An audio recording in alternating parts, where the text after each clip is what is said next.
Allora, stiamo parlando invece del settore zootecnico, con un altro aspetto molto importante, che risente la crisi, perché abbiamo visto, se di zootecnia parliamo e parliamo di per esempio latte, l'aumento quasi raddoppiato il prezzo del latte. Perché? Cosa è successo? Leggo anche il messaggio: se non ci fossimo noi aziende agricole il territorio sarebbe desertico, industriale, come i pescatori tutelano il mare, noi tuteliamo il terreno. Di questo dovrebbero essere tutti riconoscenti. Saluti. Quindi è un vostro collega che scrive. Grazie del messaggio, prego. No, niente, su quello che ha appena scritto il telespettatore non si può dire che siamo pienamente d'accordo. Nelle aziende agricole, soprattutto quelle zootecniche, ci si è trovato che il prezzo del mais e della soia sono andati alle stelle.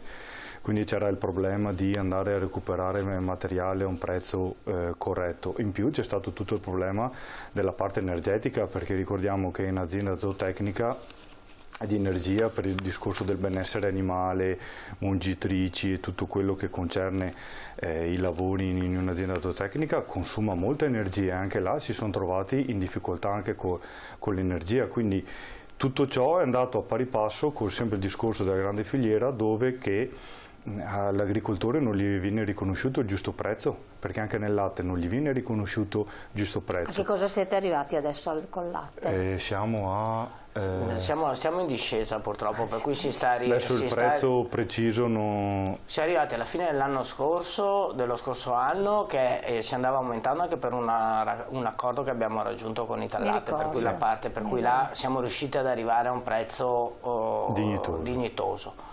E adesso ricominciamo a scendere con il prezzo del latte, diciamo, riconosciuto all'allevatore. E invece quindi, quello venduto aumenta peraltro. E invece quello venduto. Ritorniamo sempre alla questione che dicevamo: noi ci troviamo con un prodotto altamente deperibile, per cui o c'è un intervento di qualcuno che obbliga a pagare un certo prezzo, oppure tu ti ritrovi con la necessità di doverlo vendere, passatemi il termine, perché da meno prezzo a non venderlo passa tutto anche il mantenimento, come dire, dell'azienda agricola. Però risulta ingiusto, cioè io non trovo altri aggettivi, è ingiusto rispetto al lavoro che facciamo, che è un lavoro importante, duro e che richiede passione, e questo secondo me in un paese civile deve essere riconosciuto. Assolutamente. Produzioni invece, al di là del latte caseari, le altre come vanno? Messaggio, quando gira la domanda arriva il messaggio: caro Presidente, sono anni che predicate di ridurre i costi di produzione, i mezzi tecnici aumentano, l'Europa pone limiti a tutto, i prezzi dei cereali sprofondano, bravo chi resiste. Carlo da Verona. Sì, per esempio sulla parte dei cereali noi stiamo assistendo che da dicembre in poi stanno diminuendo di 10 euro a settimana nella banca merci, nella borsa però merci. I cereali per il bestiame aumentano? Sì, prima di dicembre, adesso che stanno smaltendo le parti accumulate, per l'acquisto, cioè il momento in cui noi le vendiamo, perché ci sono agricoltori che forniscono i cereali e poi ci sono agricoltori che acquistano i cereali, e nel mezzo c'è questo cambio di prezzo che in questo momento sta risultando alquanto importante. Insomma, noi abbiamo avuto perdite importanti rispetto ai cereali. Noi predichiamo l'abbassamento dei mezzi tecnici, sì, cioè è quello che chiediamo. Noi abbiamo bisogno dei mezzi tecnici per lavorare. La necessità, anche quando parliamo di innovazione, quando parliamo di agricoltura 3.0 e via discorrendo, noi parliamo tutta di una serie di cose che sono desiderata, cioè desideri che vorremmo raggiungere, ma che bisogna fare i conti con l'economicità e la sostenibilità economica all'interno del bilancio delle aziende agricole, l'introduzione di questi mezzi. E su questa differenza deve essere fatto un ragionamento, ripeto, o dalle case produttrici o dal pubblico, che ci permetta di raggiungere, di ottimizzare quello che sono i costi. Assolutamente, prego. No, guardi, arrivano i messaggi, se io passo la parola a lei, arrivano i messaggi: perché non parliamo anche del consumo del suolo sfrenato che vede Padova al primissimo posto nel Veneto? So che CIA sta facendo qualche azione. Grazie, scrive Franco.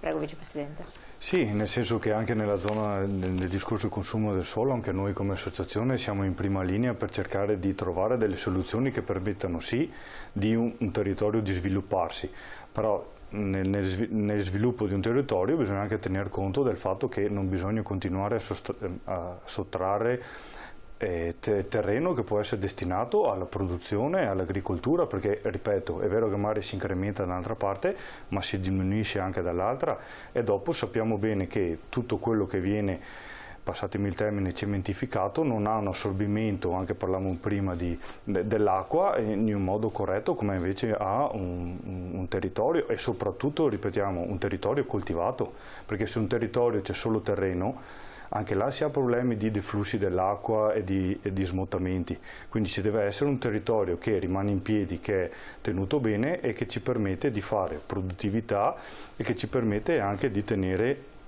su un territorio, una provincia, e questo va messo in condivisione con chi poi deve fare anche altro nel territorio, perché è importantissima l'agricoltura, ma è importantissimo tutto l'insieme, come si diceva prima. Anche nella gestione del suolo è importante condividere, e sarebbe anche importante condividere quando è ora poi di fare tutti i discorsi che abbiamo fatto fino adesso, nel senso nel prezzo dato agli agricoltori e nella gestione di tante altre cose. Assolutamente, siamo arrivati al termine. Non riusciamo ad affrontare la questione dei cali di produzione, però sappiamo che la produzione di piselli ha avuto un calo fino al 25%, i famosi bisi di Baone a causa delle abbondanti piogge, ciliegie dei Colli Euganei meno 20%, fragole meno 20%, va meglio la Lattuga Gentile meno 5%, sembra quindi invece una buona annata per le pesche, noci pesche, le mele sulle pere punto di domanda, quindi sostanzialmente stiamo alla finestra. Stiamo alla finestra perché questa situazione meteorologica ci pone dei forti interrogativi, perché guardate, non è solo la questione della siccità e delle piogge, ma anche dell'escursione termica e del vento. Cioè sono tutti gli elementi, voglio dire, che compongono la parte meteorologica e che influenzano poi la produttività delle nostre aziende agricole. Assolutamente. Grazie Presidente Trivellato, grazie Vicepresidente, Presidente Zona Cittadella, CIA Padova e CIA naturalmente Cittadella, grazie a voi di averci seguito, aver posto le vostre domande. Come sempre, per avere ragguagli tecnici precisi chiamate l'associazione di categoria della CIA e avrete la consulenza più opportuna. La puntata la vedete in replica nel nostro sito. Grazie, buon proseguimento.